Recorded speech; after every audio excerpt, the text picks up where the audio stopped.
And I'm on Dorchester's glorious west walks, which are pretty much on the site of the original Roman walls of the town. And I'm here to see one of Dorchester's real gems, Borough Gardens, which is just a short walk from the town centre. It's an original Victorian park laid out in 1895, and we're just going to take a look. And this is the north entrance of the park on the corner of Albert Road. And these marvellous stone pillars are the original posts put there in 1895. But these gates are actually later 20th century ones because the originals were taken down in the Second World War and probably turned into tanks.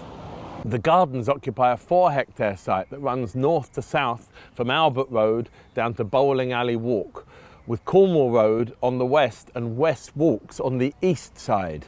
And the land was acquired from the Duchy of Cornwall, who still have an involvement today in Dorchester.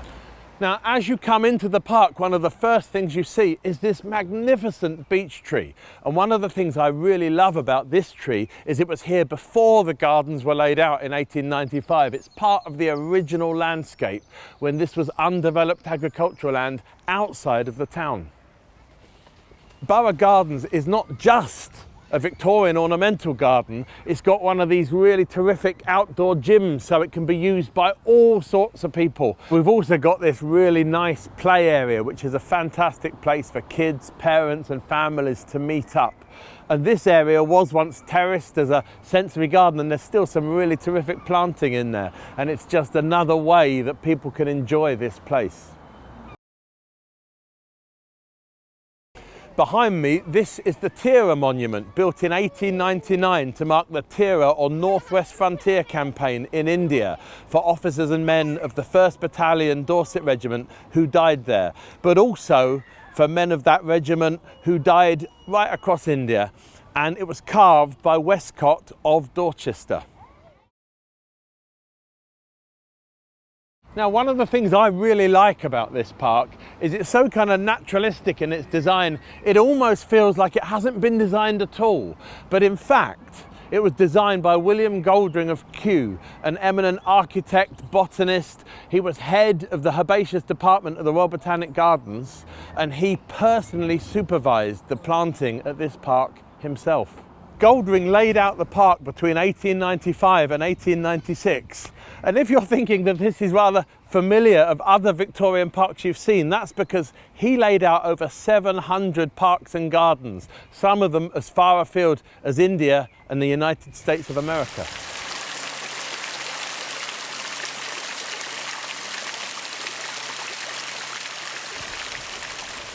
So this is the Gregory Memorial Fountain. And it was put here in 1898 by Charles Hansford in memory of Alderman John Gregory, his brother-in-law. And you can see it really is a magnificent piece of municipal Victorian architecture, and it's Grade 2 listed.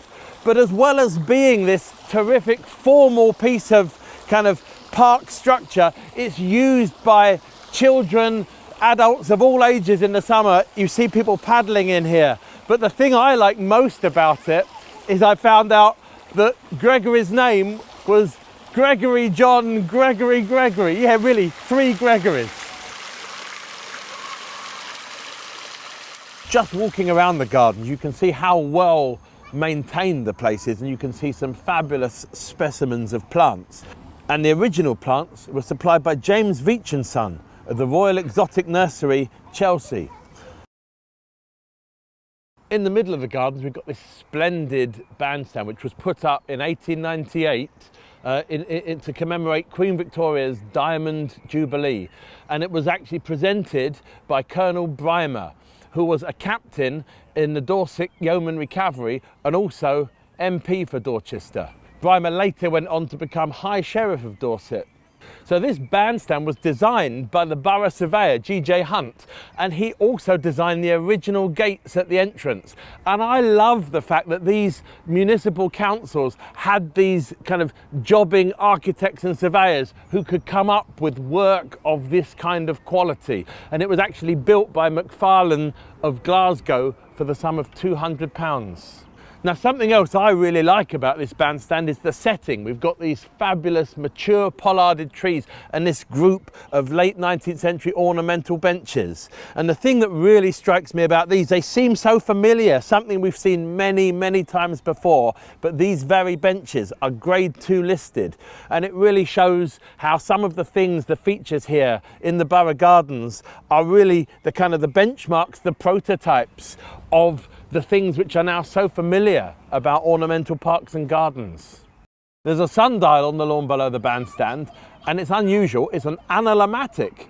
In other words, if you stand in the right place, it's your own shadow that gives you the time. The clock tower was built in 1905, and that was donated by Charles Hansford, who also provided the water fountain. And it's grade 2 listed with some terrific ornamentation. But what I really like about it is it's also a terrific piece of industrial Victorian ironwork. And that was made again by Macfarlane and Sons of Glasgow, who also made the bandstand. And you can still see their maker's mark in the cast ironwork. Now, another really nice feature are these stones which are kind of ornamenting the place, because these original stones were actually from the site of what's now the kids' play area, and when that was created, these were moved around the park, just which add to the character of the place. But I also love these kind of triffid-like plants with the kind of thing, they look like something from an episode of Star Trek, like it's going to grab me. So behind me we've got this marvellous set of tennis courts where Dorchester residents can still play tennis. But these courts were put on the site of the original bowling green that was built before 1928. And the setting of these courts still really has that kind of pre-war parks and gardens feel. There's a lovely little original pavilion down at the end there, and we've got the kind of rubble wall and the lovely railings. And those bowling greens were actually built on the site of some of the original glass houses. And that kind of horticultural feel we've still got here today with these rather splendid glass houses and workrooms that we still have here now.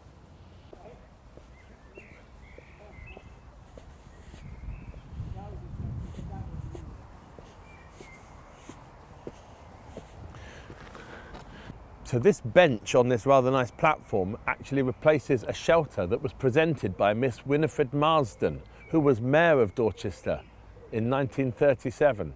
Winifred Marsden, who was awarded an OBE, was also Commandant of the Red Cross Hospital at Collerton House during World War I, where wounded soldiers from the front were brought back and treated here in Dorchester.